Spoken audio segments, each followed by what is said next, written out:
ఎప్పటికప్పుడు తాజా వార్తలను అందిస్తున్న టీవీ1 తెలుగు న్యూస్ కు స్వాగతం. బాలాజీ నగర్కు చెందిన రామకృష్ణ యాదవ్పై తప్పుడు ఆరోపణలు చేసిన వారిపై చట్టపరమైన చర్యలు తీసుకుంటామని న్యాయవాదులు మరియు రామకృష్ణ యాదవ్ తెలిపారు. కర్నూలు కలెక్టర్ కార్యాలయం ముందు వారు తప్పుడు ప్రచారం చేసిన వ్యక్తులకు వ్యతిరేకంగా నిరసన తెలిపారు. ఈ సందర్భంగా న్యాయవాదులు మాట్లాడుతూ రామకృష్ణ యాదవ్ కబ్జా చేశారని చెప్పిన వాళ్ళు ఆ ప్లాట్లకు సంబంధించిన సర్వే నెంబర్లు చెప్పాలని కోరారు.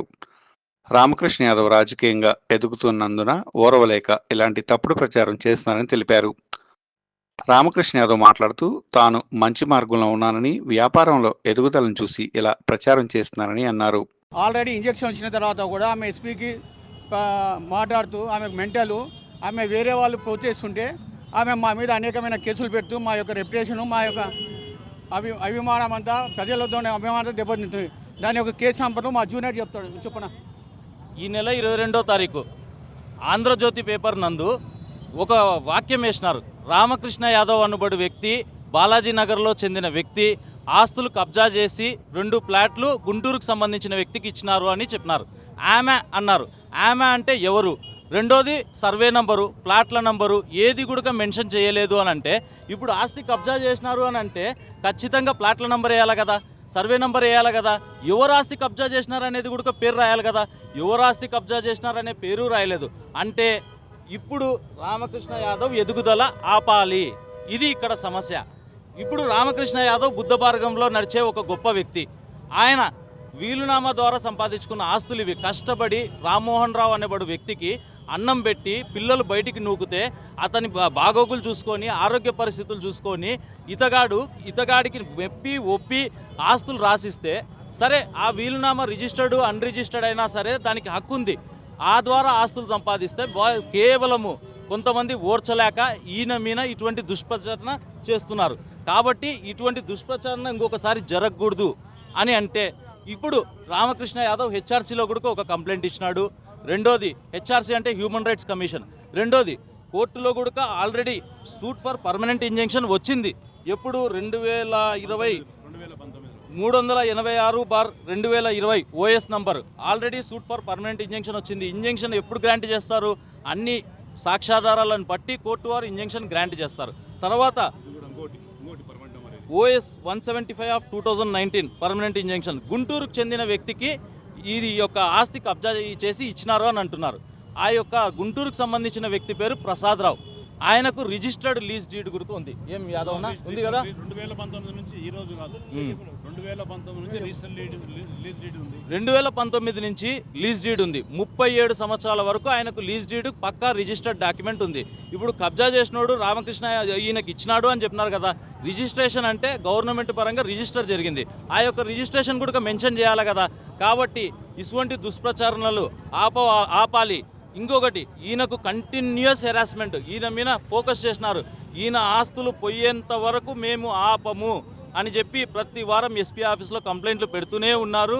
పోలీసు వారు కూడా రిక్వెస్ట్ చేస్తున్నారు, ఇది సివిల్ అమ్మ కోర్టుకు పోండి అంటే కూడా వారు ఆపలేకపోతున్నారు. కాబట్టి వాళ్ళ మీద చర్య తీసుకునిక ఒక పరువు నష్టపు దావా కోర్టు నందు దాఖలు చేస్తున్నాడు. మీడియా ముందర యాదవ్ వచ్చి ఈయన యొక్క బాధ ఇప్పుడు సందేశించుకుంటాడు. చెప్తా.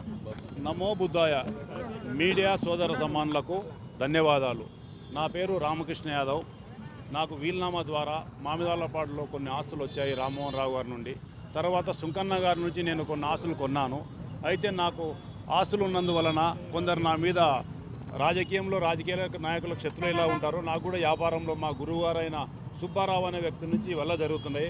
ఊరికే ఉన్న వాళ్ళని రెచ్చగొట్టి వాళ్ళకు లేనిపోని పిటిషన్లు పెట్టామని చెప్పి వాళ్ళకు మేము కోర్టు ఫీజులు కడతాం, లాయర్ ఫీజులు కడతాం, రామకృష్ణ మీద తప్పుడు పిటిషన్లు పెట్టాలని చెప్పి పెట్టిస్తూ గత 10 ఏళ్ల నుంచి నా మీద నా ఆస్తులు కొట్టేయడానికి అతను ప్రచారం చేసి ఈ విధంగా అతను వర్క్ చేస్తున్నాడు.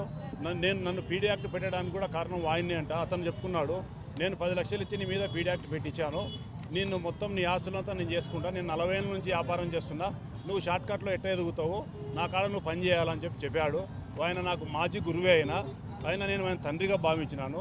ఆయన 40 సంవత్సరాల నుంచి మనుషులను వేధిస్తూ తప్పుడు పిటిషన్లు పెడుతూ ఆస్తులు కొడుతూ 500 కోట్ల ఆస్తులు సంపాదించినాడు. సంపాదలేదు, మోసం చేసి దగా చేసి కుట్రలు చేసి ఎదుటి వాళ్ళకు మాయ మాటలు చెప్పి రీసెర్చ్ చేసుకోవడం ఆయన డ్యూటీ అంట. ఆయన మోసం చేయడమే ఆయన వృత్తి అంట.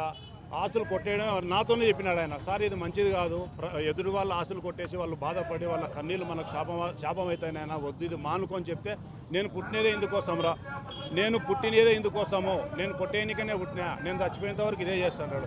ఒకప్పుడు 2014 సంవత్సరంలో వాళ్ళ కొడుకైన సుదర్శన్ గారు మా నాన్న దొంగ దోపిడిదారు, నేను హైదరాబాద్ పోతున్నా అని చెప్పాడు. హైదరాబాద్ పోయినాడు పాపం ఆయన.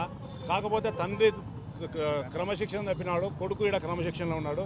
దయచేసి సుబ్బారావు మనసు మారి ఎవరు ఆశలు అయితే కొట్టేసినాడో అయినా వాళ్ళకి ఇప్పించే దిశలో నేను చట్టపరంగా నేను పోరాటం చేస్తున్నాను. ఆయనకు అదే సరిపోక నా మీద తప్పుడు పిటిషన్లు, తప్పుడు మున్సిపాలిటీలో నాకు రోడ్డు డబ్బులు ఇచ్చేది ఉంటే నేను మున్సిపాలిటీని హైకోర్టులో రిట్టేస్తే రోడ్డు డబ్బులు నాకు రావాలని చెప్పి మున్సిపాలిటీ పిటిషన్ పెట్టినాడు ఆయన. ఆయనకు హక్కే లేదు, ఆస్తే లేదు. ఈ విధంగా వాహిద్ బాషా అనే వ్యక్తిని SC కేసు పెట్టి అతన్ని ఊరిడిపించి సుధాకర్ పైపుల్ అనే ఫ్యాక్టరీ నిర్మించినాడు.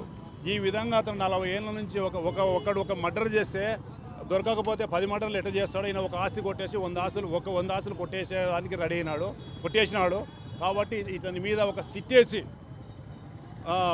ఆస్తులు కోల్పోయిన వారి అందరికీ వచ్చే విధంగా గవర్నమెంట్ దీన్ని నారా చంద్రబాబు గారు గౌరవ ముఖ్యమంత్రులు పరిశీలించి సపరేట్ సిట్ వేస్తే కానీ అతను దొరకడు. ఏది ఏమైనా అతను 40 ఏళ్ళ కింద తను మరణం అంచుల వరకు పోయిచ్చాడు. ఆ రోజు ఏదో లాస్ అయిపోయి పత్తి వ్యాపారం చేసినాడు. అందువల్ల ఆయన మనుషుల ఆశలు కొట్టేయడం అంటే సరదా అయిపోయింది. కాబట్టి ప్రతి ఒక్కరికి లిటికేషన్ పెడతాడు, నేను డబ్బుతో కొనేస్తా అంటాడు. కాబట్టి మనం ఎక్కడ ఉన్నాం, 2025లో ఉన్నాం. ఆది మానవం నుంచి ఆధునిక మానవం దాకా వచ్చినాము. కాబట్టి నష్టపోయిన వారికి, ఆశలు పోయిన వారు అందరు ఏకమయ్యి, సుబ్బారావు నుంచి కోల్పోయిన వారు అందరూ ఆస్తులు ఏకమై మనం సరి చేసుకోవాలి. ఈ మీడియా ముఖంగా అందరు విని మంచికో చేసి సహాయం చేసి మీడియా సోదరులు కూడా మాకు బయట వేయాలి. ఎందుకంటే అతని ఆశ దాహం తీరట్లేదు. నా పేరు జి రామకృష్ణ యాదవ్, ఎక్స్ మండల ప్రెసిడెంట్ భర్త. నేను 2004 నుంచి 2005 నుంచి 2009లో వైఎస్ఆర్ గవర్నమెంట్ రాజశేఖర రెడ్డి టైంలో మేము ఎంపీపీగా చేసినాము. ఒక ఎంపీపీ భర్తనే ఇన్ని విధాలుగా తిప్పలు పెట్టి, తప్పుడు కేసులు పెట్టి, తప్పుడు సూట్లు వేసి, ఇప్పుడు జిల్లా కోర్టులో సుమారుగా 20 సూట్లు వేసినాడు నా మీద. అతను తప్పుడు సూట్లు అన్నీ